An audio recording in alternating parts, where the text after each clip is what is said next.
कळवण तालुक्यात कोल्हापूर फाटा येथे मार्क्सवादी कम्युनिस्ट पक्ष व किसान सभा यांचे रास्ता रोको आंदोलन। कळवण तालुक्यात आज मार्क्सवादी कम्युनिस्ट पक्ष व किसान सभा यांच्या वतीने शेतकऱ्यांच्या विविध मागण्यांसाठी रास्ता रोको आंदोलन करण्यात आले। निवेदनात प्रमुख मागण्या: कांदा निर्यात बंदी उठवावी, कांदा अनुदानाची उर्वरित रक्कम शेतकऱ्यांना त्वरित अदा करावी, तसेच शबरी घरकुल तात्काळ अंमलात आणावी, अंगणवाडी सेविकांच्या प्रलंबित मागण्या मान्य कराव्या, जुनी पेन्शन योजना सुरू करण्याबाबत कारवाई व्हावी, अशा विविध मागण्या घेऊन विविध संघटनेने रास्ता रोको आंदोलन करीत कळवण तालुक्यातील तहसीलदार यांना निवेदन देण्यात आले। यावेळी किसान सभेचे अध्यक्ष निलेश शिंदे, DYFI यूथ संदीप वाघ, बाळासाहेब गांगुर्डे, मनसाराम खिल्लारी, वसंत रौंदळ, दादा गांगुर्डे, नानू पाडवी, टिनू आभा, अनिल ठाकरे, साहेबराव पवार, तुकाराम पवार, केदार अण्णा आदी कार्यकर्ते उपस्थित होते।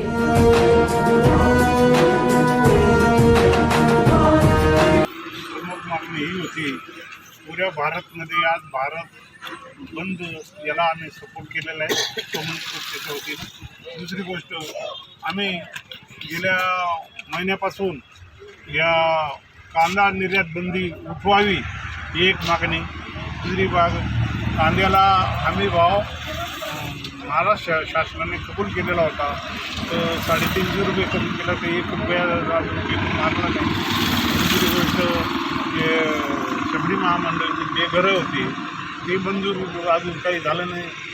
निर्यात बंदी उठवली पाहिजे। दुसरी गोष्ट, शबरी महामंडळाचे बेघरं भेटले पाहिजे। दुसरी गोष्ट, ते अशा वर्कर्स आहे त्यांचे पेन्शनविषयी होती, जुनी पेन्शन लागू करावी ही एक मागणी होती। अशा अनेक मागण्या आम्ही, खाजगीकरणाला आमचा विरोध आहे, या मागण्या आम्ही कम्युनिस्ट पक्षाच्या वतीनं करतो आहे। आणि सर्वप्रथम तालुक्यातली सगळ्यात मूळ प्रश्न जो आहे तो कांदा निर्यात बंदी उठवली पाहिजे। कारण उत्तर महाराष्ट्रात नाशिक जिल्हा आणि नाशिक जिल्ह्यात कळवण तालुका हा कांदा उत्पादनात सगळ्यात मोठा अग्रेसर आहे। आणि आज कळवण तालुक्यात पाण्याची भीषण टंचाई आहे, दुष्काळी परिस्थिती समोर आली आहे। त्याच्यामुळे आलेलं पीक अर्धवट सोडण्याची वेळ शेतकऱ्यांवर आली आहे, त्यात निर्यात बंदीचा झाला। आणि दुसरी गोष्ट, कांद्याला अनुदान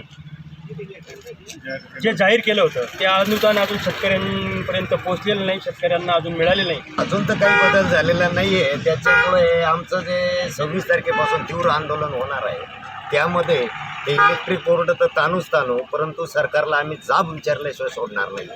कारण त्यांनी जवळजवळ आमचा जो लाँग मार्च झाला होता त्याला 1 वर्षाच्या पुढे होत आलं।